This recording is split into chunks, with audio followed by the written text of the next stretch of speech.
अस्सलामुअलैकुम, टैक्स और आपके साथ मैं हूं सबा शेख और आज के शो में हम डिस्कस करेंगे नादरा एफबीआर वेबसाइट और एसेट डिक्लेरेशन स्कीम 2019 के हवाले से। और मेरे साथ मौजूद होते हैं टैक्स एक्सपर्ट अनवर काशिम मुमताज़। अस्सलाम वालेकुम, कैसे हैं आप सर? मैं ठीक हूँ, शुक्र। अच्छा, इस स्कीम के हवाले से मैं आपसे पूछना बेसिकली देखें, स्कीम पे हम बात करते हैं, हमने पहले भी प्रोग्राम में अपने बात की। बेसिकली जो इस वक्त नई इस हफ्ते में जो हुई है, पेशरफ्त हुई है, एक एफबीआर और नादरा का डेटा पोर्टल जो है वो लॉन्च हो गया। राइट। और 5 करोड़ लोगों का डेटा जो कि क्लेम है, 5 करोड़ 30 लाख लोगों का डेटा जो है वो अब आप के अपलोड हो गया है। इसी तरह एफबीआर ने अनाउंस किया कि 5 लाख से ज़्यादा की बैंक ट्रांजेक्शन का डेटा उनके पास आ गया है। तो ये ये वो बातें हैं जो हम पिछले 3 सालों से अपने प्रोग्राम में कहते आ रहे हैं, उस पर एम्फेसाइज करते आ रहे हैं, उस पर आवाज़ उठाते आ रहे हैं। ये एक खुश आइंद बात है, लेकिन कुछ लोगों के लिए खौफनाक बात भी है, इसलिए कि पाकिस्तान में बहुत बड़ा एक हिस्सा है जो कि अनडॉक्यूमेंटेड है, अनऑर्गेनाइज्ड है, और उनको भी पाकिस्तान की इकॉनमी में कंट्रीब्यूट करने की ज़रूरत है।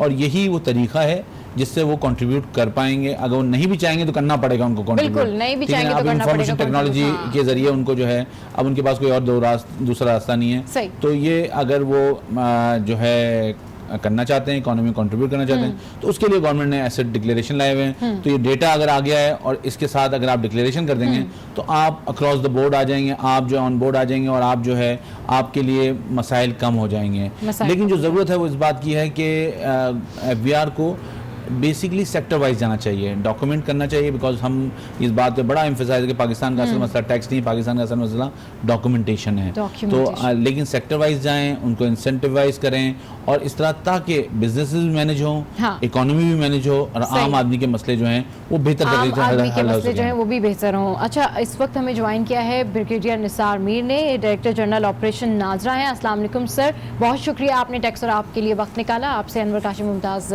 पूछना चाहेंगे, बात करना चाहेंगे। जी सर। अस्सलाम वालेकुम। अस्सलाम वालेकुम, कैसे हैं आप सर? बहुत शुक्रिया आपका। आजकल आपने जो आपका एफर्ट है वो वेब पोर्टल जो लॉन्च हुआ है नादरा और एफबीआर का, उसके हवाले से बड़ी बातें हो रही हैं और बड़ी खुशाइंद बात है। तो ये कितने दिनों का एफर्ट है और किस तरह ये आप लोग इस फाइनली किस तरह कंक्लूड हुआ ये वेब पोर्टल? कुछ हमें बताएंगे हमारे नाज़रीन को इसके बारे में। जी, ये ऐसे किसी भी शख्स ने के पास डिक्लेरेशन करने के लिए 2 तरह के ज़राए होते हैं। एक उसके पास इनकम होती है, दूसरा उसके एसेट्स होते हैं। जी। तो जो इनकम है बाज़ का एसेट से आपको जनरेट होती है। जी। तो इसके पहले हमने एक इनकम के ऊपर एक स्टडी की थी, और स्टडी हमने गवर्नमेंट को प्रेजेंट की थी, वो that was quite revealing study. तो इसके बेस के ऊपर हमें प्राइम मिनिस्टर साहब ने कहा कि आप एक लोगों के सिटीजन का एक बिहेवियर स्टडी करें कि हाउ मच टैक्स दे पे और कितना पे करते हैं, राइट पे करते हैं कि गलत पे करते हैं। हमने इसके लिए मुख्तलिफ डाटा बेसेस लिए। जो डाटा बेसेस लिए वो बेसिकली हमने उनका इंटरनेशनल ट्रैवल लिया, हमने उनके पास देखा उनके पास कौन कौन सी गाड़ियाँ इनके पास, इनके बीवी, इनके बच्चों के पास, हर शख्स के उसके पास गाड़ियाँ रजिस्टर्ड हैं, इनके पास किस तरह के वेपन्स हैं, किस तरह के उनके पास लाइसेंसेस हैं। फिर उसके बाद देखा ये यूटिलिटी बिल्स जो हैं जो पे करते हैं मंथली, ये क्या है। इन 4 चीज़ों को हमने जब स्टडी किया तो सिटीजन का बिहेवियर एक स्टडी होके आया। अब ये जो बिहेवियर स्टडी होके आया, ये उन लोगों की अमानत है जिनका हमने बिहेवियर स्टडी किया, और इसके ऊपर जो एक्शन करना है या जो भी कार्रवाई करनी है वो टैक्स की जिम्मेदारी है, एफबीआर की जिम्मेदारी है। NADRA has got nothing to do with it. अब इस तमाम को हमने ओपन सोर्स कर दिया। लोगों का ख्याल था कि हुकूमत को या हमको नहीं पता। हमने जब ये ओपन सोर्स किया है तो उसको कहा है कि आप आए देखें। लेकिन हम अपने प्रोग्राम में ये बार बार कहते रहे कि जो आपके पास डेटा है, जो आपका सॉफ्टवेयर है, उसका पोटेंशियल बहुत हाई लेवल का है और उसको पूरी तरह यूज नहीं किया जा रहा। तो मेरे ख्याल में ये कि उसकी शक्ल है, जिस तरह आपने पूरा ये एक आदमी की स्क्रीनिंग कर दी है और उसका एटीट्यूड बता दिया टुवर्ड्स द टैक्स। तो मेरे ख्याल में ये तो पाकिस्तान के टैक्स निज़ाम को, पाकिस्तान की डॉक्यूमेंटेशन को, पाकिस्तान की सिक्योरिटी को बड़ा अच्छा इससे मतलब फ़ायदा होगा। जी, यकीनन आप दुरुस्त फरमा रहे हैं। मैंने आपको दोबारा कहूँ कि हम एक टेक्नोलॉजी वाले लोग हैं और हम एक टेक्नोलॉजिकल सोल्यूशन बताते हैं, टेक्नोलॉजिकल स्टडी करके अपना सिटीजन का बिहेवियर बताते हैं। We have got nothing to do with tax, this is the job of FBR. FBR जो है और वो सिटीजन के दरमियान मामला है। हमने स्टडी करके एक लोगों को हमने स्टडी प्रेजेंट की है इसी तरह, और सिर्फ उन लोगों को की है जिनका वो डाटा है। आम ओपन सोर्स नहीं किया कि मैं सबका डाटा देख सकूं, सिर्फ जिसका डाटा है सिर्फ वो देख सकेगा। अच्छा ये बताएं यार जो आपके टैक्स ये बताएं कि कोई आदमी कैसे ये इंफॉर्मेशन सीख कर सकता है, क्या उसका प्रोसेस है? देखिए जी, इसका तरीकाकार ये है कि हमारी वेबसाइट है नादरा tax.net.gov.pk। तो इसके ऊपर अगर सॉरी taxnet.nadra.gov.pk, इसके ऊपर अगर जाएं, आपने आपको रजिस्टर करें, you will pay certain fee, that fee is about 500 rupees. ये फ़ी रखने के कुछ मकासद थे। एक तो ये है कि जब ये फ़ी होगी तो आप अपना ही डाटा देखेंगे, किसी का मजे लेने के लिए किसी और का डाटा नहीं देखेंगे। So it's to basically to maintain the privacy, आपके लिए ये रखी गई है। उसके बाद आपसे सीक्रेट क्वेश्चन किए जाते हैं। वो सीक्रेट क्वेश्चन इस तरह के हैं, इनकी डिग्री ऑफ डिफिकल्टी इतनी है कि no one can easily reply those question. For example those are numbers. हम कहेंगे कि आप अपने अम्मी के का आईडी कार्ड नंबर बताएं, आप अपने छोटे भाई का आईडी कार्ड नंबर बताएं। सो नाम तो शायद पता हो, आईडी कार्ड नंबर सिर्फ जितना प्राइवेसी होगी उसको पता होगा। And these questions are not जी, ये मुश्किल बात है कि आप इसको बता सके। इसी तरह जिसका डाटा होगा वो उसको स्टडी करेगा, इसके अलावा कोई आम बंदा उसको स्टडी नहीं कर सकेगा। अच्छा, ये लोगों के जहन में एक अप्रीहेंशन ये भी है कि मैं बात करता चलूं कि ये जो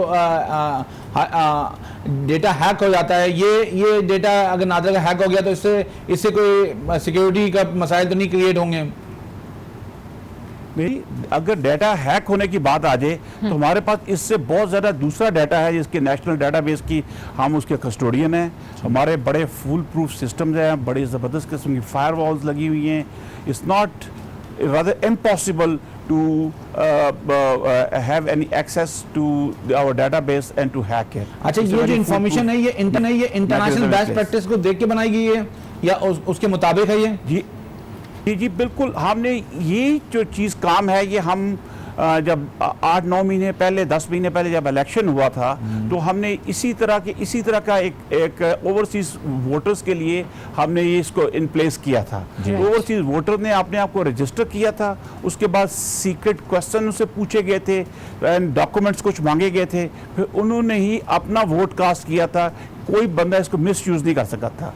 और these are the practices which are in place internationally and they are accepted norms and we hope so कि अभी तक हमारे साथ, I can't share exact figure with you, काफ़ी फ्यू थाउजेंड लोगों ने अपना डाटा उसको देखा है यही प्रैक्टिसेस इस्तेमाल करते हुए। देयर इज नो मिसयूज और misappropriation of any kind of data from NADRA.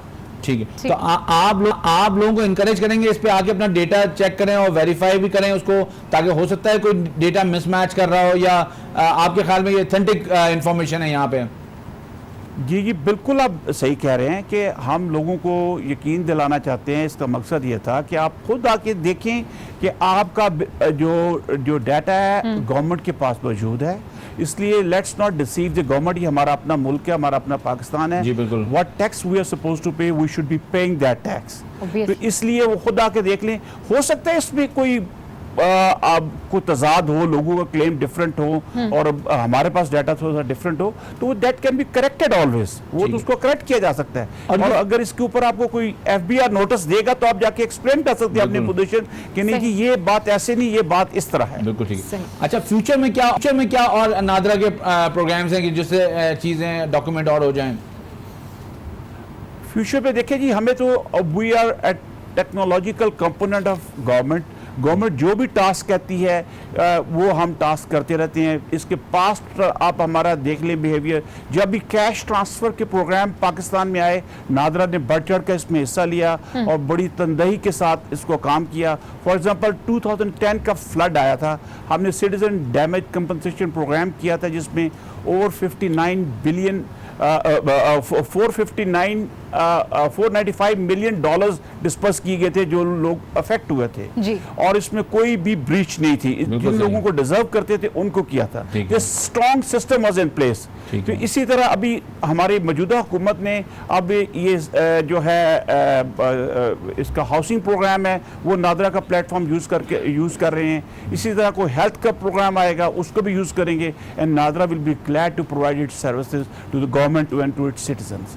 बहुत शुक्रिया निसार साहब आपका, आपने बड़ा कॉम्प्रिहेंसिवली हमें बताया कि ये जो वेब पोर्टल है किस लिए डिज़ाइन किया है, इसका पर्पस क्या है और लोग किस तरह इससे फ़ायदा उठा सकते हैं और क्या सिर्फ ये एफबीआर के लिए नहीं है बट ये ओवरऑल इकोनॉमी और मुल्क को डॉक्यूमेंट करने के लिए। बिल्कुल, और बहुत ज़बरदस्त वो बात कह रहे थे कि भाई प्राइवेसी का भी खास ख्याल रखा गया। ऐसी बात है आपको आपके वालदा का आईडी कार्ड नंबर नहीं पता होगा, भाई के आईडी कार्ड नंबर नहीं पता होगा, तो लोग मेरे ख्याल में बहुत आसानी से फ़ायदा उठा सकते हैं और तहफ़्फ़ुज़ात भी उनके दूर हो गए होंगे कि जी प्राइवेसी जिनको कंसर्न होती है।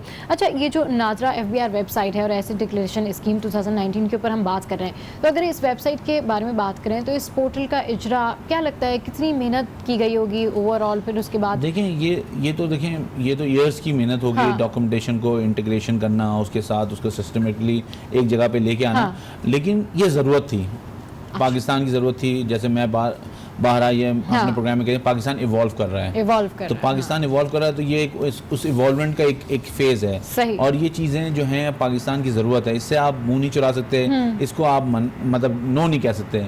यू हैव टू से यस टू इट और आपको आगे बढ़ना है। और अगर किसी का डेटा उसके जो इंफॉर्मेशन है नादरा के वेबसाइट पे अगर वो नहीं सही है तो उसके लिए एमनेस्टी स्कीम सही, बिल्कुल उसी के लिए एमनेस्टी स्कीम लेकर आए। अच्छा अनवर साहब, हम हमेशा बात करते हैं डॉक्यूमेंटेशन के हवाले से, इस पे मजीद भी बात करेंगे और जब वापस आएंगे तो अनवर साहब से पूछेंगे कि ये जो वेब पोर्टल है ये कितना मददगार साबित होगा डॉक्यूमेंट करने के लिए। तो टैक्स सर आप में यहाँ वक्त एक ब्रेक का, सो स्टे विद अस।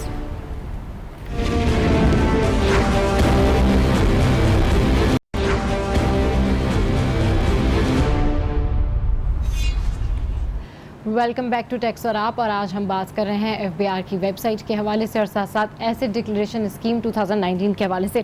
तो इससे पहले कि हम मज़ीद डिस्कशन करें, यहाँ पर हम ट्वीट शामिल कर लेते हैं। जितने भी हमारे व्यूवर्स हैं वो हमसे सवाल पूछते हैं और अनवर साहब उनका जवाब देते हैं। अनवर साहब, ये माज अहमद है और इन्होंने अपना शहर मेंशन नहीं किया है कि कहाँ से इन्होंने ट्वीट किया है। इन्होंने कहा है कि I have ordered a car at the start of this month and it will reach to me in early July. By the time I ordered the car, the taxes were not increased, but will the increased taxes be applicable in my case, and from when on the tax restriction would be applied practically? Okay.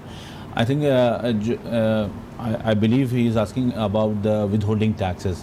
So if car reaches to him after 30th June, then the new rates will be applicable. Okay. ठीक। अच्छा, एक और जो tweet है वो भी मैं इसमें शामिल कर लेती हूँ। तो ये ट्वीट है, ये आयशा है और इन्होंने पूछा है कि बेनामी अकाउंट्स गरीब और ऐसे लोगों के नाम पे बनाए गए थे जो बैंक अकाउंट ओपन नहीं कराते, तो ऐसे पोर्टल से क्या फ़ायदा होगा? बेसिकली ये कुछ कनाइवेंस बैंक और उसकी है, मतलब उसमें अब ये सही तौर पे केसेस आएंगे सामने तो पता चलेगा क्या इशू हुआ है। लेकिन ये है कि मिस यूज़ किए गए हैं CNICs को, तो लोगों को चाहिए कि अपने CNICs को बड़ा एहतियात से इस्तेमाल करें। ठीक है, हमें ज्वाइन किया है मसूद जहांगीर साहब ने और ये कमिश्नर कराची FBR हैं और फोकल पर्सन है एमनेस्टी के। बहुत शुक्रिया सर, आपने टैक्स और आपके लिए वक्त निकाला। अनवर साहब आपसे पूछना चाहेंगे। जी सर। अस्सलाम वालेकुम। जी वेलकम जी, बहुत जी। अस्सलाम वालेकुम साहब, कैसे हैं? खैरियत से हैं? I am fine Kashif, thank you very much for taking, thank you for your time. Basically हम आज यहाँ आपको ज़हमत इसलिए दी है कि हम एसेट डिक्लेरेशन पे बात करना चाह रहे थे कि ये आजकल FBR भी बड़ा एग्रेसिवली प्रमोट कर रहा है और आप लोग भी हर जगह रोड शोज़ कर रहे हैं और एडवर्टाइजमेंट भी आ रही है, तो क्या ये इसकी क्या अगर कुछ खुसूसियात आप बताएं तो ताकि हमारे नाजरीन को पता चल सके कि वो अगर किस तरह इसको अवेल कर सकते हैं। देखें, ये तो बड़ा ही जनरल क्वेश्चन है और बहुत रेलेवेंट भी है आज की डेट में, जबकि चंद दिन हमारे पास रह गए हैं कि इस एसेट डिक्लेरेशन स्कीम जो कि इस गवर्नमेंट ने लेके आई है गवर्नमेंट, और बहुत एफर्ट से लेके आई है और बड़ी खास के साथ लोगों के फ़ायदे के लिए लेके आई है ताकि इसको अवेल कर सकें। अब बात ये है कि ये जो एसेट डिक्लेरेशन स्कीम है ये सिर्फ एसेट नहीं है, ये एसेट और एक्सपेंडिचर दोनों चीज़ें इसमें कवर होती हैं। और देखा जाए तो क्लैरिफिकेशन में जाके इसमें वो चीज़ भी कवर हो जाती है कि अगर कोई टैक्स डिपार्टमेंट ने कोई टैक्स लगाया हुआ है या टैक्स लगाने जा रहा है, कोई प्रोसीडिंग्स शुरू हुई हैं और उनका तल्लक डायरेक्टली या इनडायरेक्टली या एसेट से है या किसी अकाउंट से है या एक्सपेंडिचर से है, तो वो भी इस एमनेस्टी स्कीम से फ़ायदा उठा सकते हैं। और इसमें बहुत ही कम टैक्स रेट्स हैं जो कि बहुत ही नॉमिनल है, और इसका मकसद बेसिकली यही है कि लोग अपनी ज़्यादा से ज़्यादा इसका फ़ायदा लें और अपने आप को बेनामी अकाउंटों से और कैश ट्रांजैक्शन से बाहर निकालें। और चूंकि ये वक्त बदलता जा रहा है और बदल चुका है इंटरनेशनली, और हम पे भी बहुत प्रेशर है, और ये सिर्फ FBI इसको परसू नहीं कर रहा पुरानी स्कीमों की तरह, पॉलिटिकल गवर्नमेंट का पूरा मैंडेट है। No less than prime minister himself 3 दफ़ा आके आवाम से अपील कर चुके हैं कि भाई इसको, इस मौके को ज़ाया ना होने दें, और कौमी ज़रूरत तो है ही है, साथ साथ आपकी ज़रूरत है कि ये जो टैक्स हेवन टाइप सिचुएशन बनाई हुई थी पाकिस्तान में कि कोई पूछने वाला नहीं है, तो अब डाटा और सारी चीज़ें और लीगल फ्रेमवर्क अपनी जगह मौजूद है, और सारे रूल्स तो ये नीड ऑफ द आवर है। ये तो एक पता चल गया लोगों को, लेकिन लोग इस बात पे, क्योंकि आपने भी देखा पहले 12 स्कीमें आई हैं और उसमें हम इनकम की बात करते थे और आज हम एक्सपेंडिचर की बात कर रहे हैं, तो इसमें थोड़ा सा इबाम है लोगों को। लास्ट स्कीम थी तो वहाँ लोगों ने क्लोजिंग बैलेंस दिखा के अपने आप को डिक्लेयर कर दिया था। अब यहाँ हम बात कर रहे हैं कि क्लोजिंग बैलेंस भी दिखाएं और डेबिट एंट्रीज को भी 4%, तो थोड़ा इसको क्लियरिफाई करें लोगों को, थोड़ा सा इस पे लोग एम्बिग्युअस हैं थोड़े से। बहुत अच्छा काशिफ आपने सवाल किया, और ये वाकई ही एक फ़र्क है। अब आपने बात 3 कर दी बेसिकली। पहली बात तो आपने कही कि पिछली दफ़ा इनकम की बात थी और इस दफ़ा एक्सपेंडिचर और एसेट की बात हो रही है, और इससे भी मैं आगे लेके चलता हूँ। इस दफ़ा सेल्स टैक्स को भी इसमें शामिल किया गया। अगर आपने सेल्स टैक्स था और आप उसको 2% पे सेल्स टैक्स भी आपने अगर वो सेल्स डिक्लेयर नहीं की तो आप डिक्लेयर कर सकते हैं। लेकिन अब अगला बात आपने अकाउंट्स की which is very very relevant. काफ़ी लोगों को इस पे इबहाम है और लोग समझते हैं, पहले तो ये था कि 4 अप्रैल शायद डेट थी 2018 में कि 4 अप्रैल क्या बैलेंस अगर आप शो कर दो तो आपका पूरा अकाउंट वाइट हो जाता था।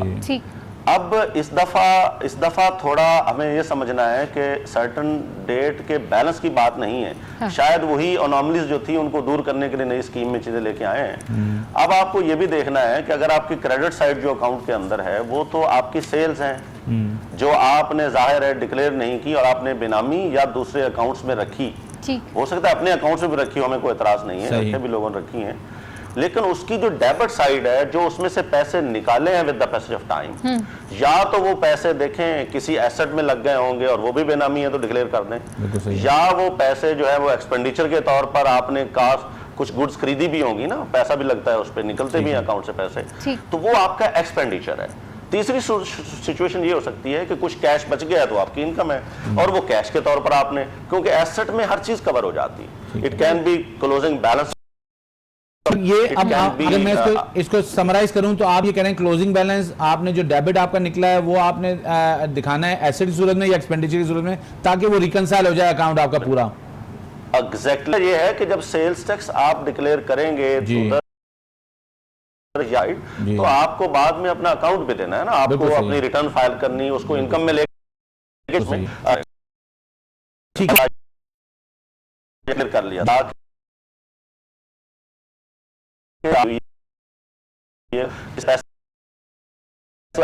आज की डेट से इकोनॉमी डॉक्यूमेंट होने जा रही है,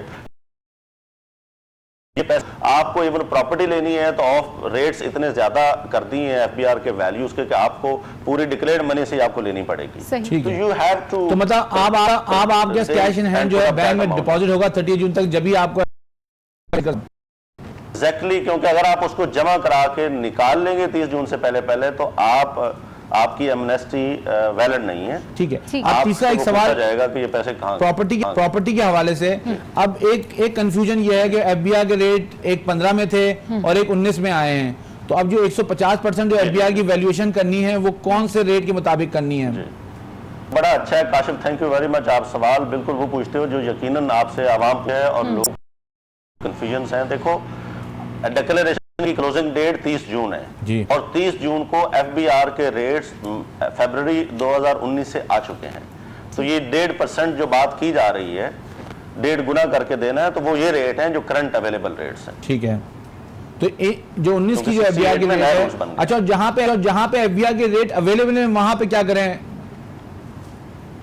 जहां एफबीआर के रेट्स अवेलेबल नहीं है तो यकीनन कोई ना कोई डीसी रेट्स तो हैं, लेकिन बाकी आपकी इंटेलिजेंस पे छोड़ दिया है कि आपको उसको आप वैल्यू इनहांस कर सकते हैं, लेकिन या आप आपकी कास्ट ज्यादा इंकर हुई है और इसका एविडेंस कहीं ना कहीं आ सकता है, तो आप कास्ट या वैल्यू व्हिचएवर इज हायर आप डिक्लेयर कर सकते हैं। ठीक है, ठीक है।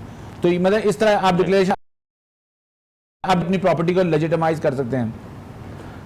बिल्कुल लेजिटिमेट उनको सिस्टम में ले आए और दैट इज जो डिक्लेयर्ड एसेट है उस पर आप उसको बिजनेस में डाल सकते हैं, उससे फर्दर प्रॉफिट कमा सकते हैं। दैट इज जो डिक्लेयर्ड एसेट, ठीक है, होगा।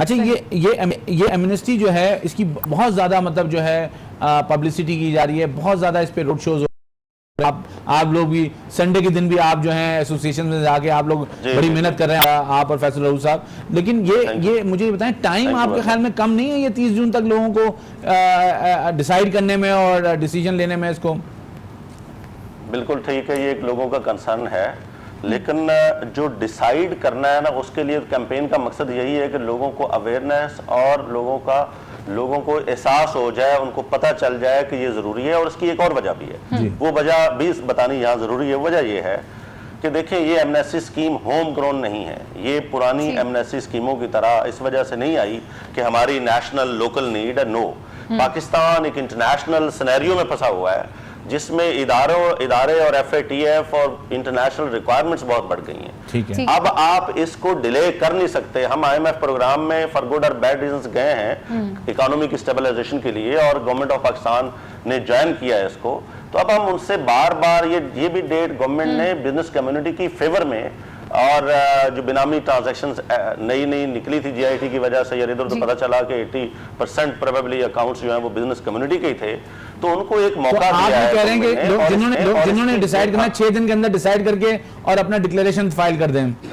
मैं इस बात को थोड़ा आगे बढ़ा दूं, आपकी बात बिल्कुल ठीक है, मैं यही कह रहा हूं, लेकिन मैं एक और बात फैसिलिटी दे रहा हूं कि देखो इशू क्या है कि पिछली एमनेस्टी स्कीम में आपको टैक्स भी जमा कराना होता था 30 जून को या जो भी डेडलाइन होती थी। इस दफा आपको फैसिलिटी जब है कि आप टैक्स को डेफर कर सकते हैं, बाद में पे कर सकते हैं, तो फिर आपको डिक्लेरेशन कहने में कोई असल मसला तो यही होता है ना कि टैक्स के पैसे नहीं बनते, आप डिक्लेरेशन फाइल कर दें फिर टैक्स की पेमेंट सब्सिक्वेंटली कर दें।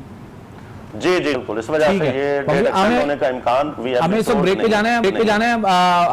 आपका बहुत शुक्रिया, आपने बड़ा कॉम्प्रिहेंसिवली समझाया, क्लैरिफाई किया, मेरे ख्याल में लोगों को क्लियर हो गया होगा। हम वापस आते हैं और फिर हम फैसल रऊफ साहब से बात करते हैं। बिल्कुल, बड़ी ज़बरदस्त बात कर रहे थे मकसूद जहांगीर साहब कि आप बेशक टैक्स ना जमा कराएं, लेकिन एटलीस्ट 30 जून तक आप डिक्लेरेशन तो कर दें। इस हवाले से मजीद भी बात करेंगे, लेकिन टैक्स और आप में यह वक्त हुआ है एक ब्रेक का। So stay with us.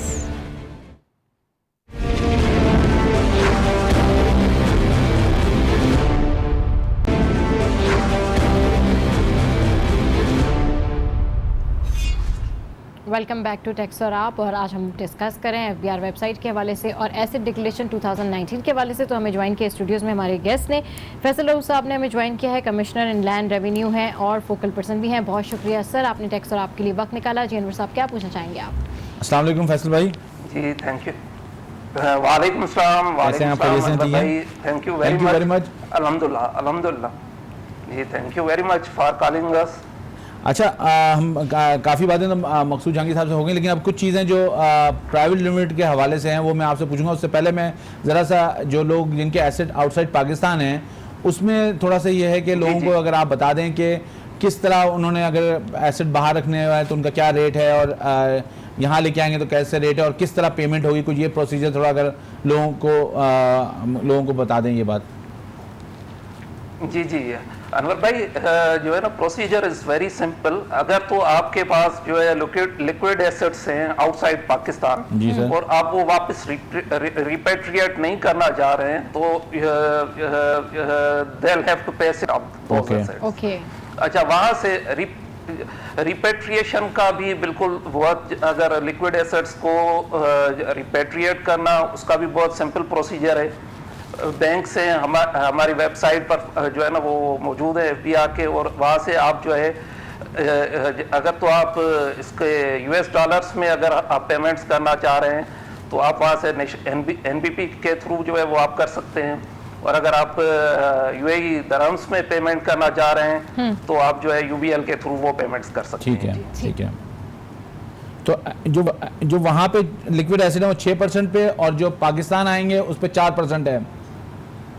Percent. और जो प्रॉपर्टी वहां पे है, अगर प्रॉपर्टी मेरी है तो वो पाकिस्तान में अगर वहां पर जो प्रॉपर्टी आपकी है तो उस पर वही रेट्स हैं जो पाकिस्तान के हैं। 1.5%। इमूवेबल प्रॉपर्टी के रेट्स वही है 1.5%। ठीक है, ठीक है जी।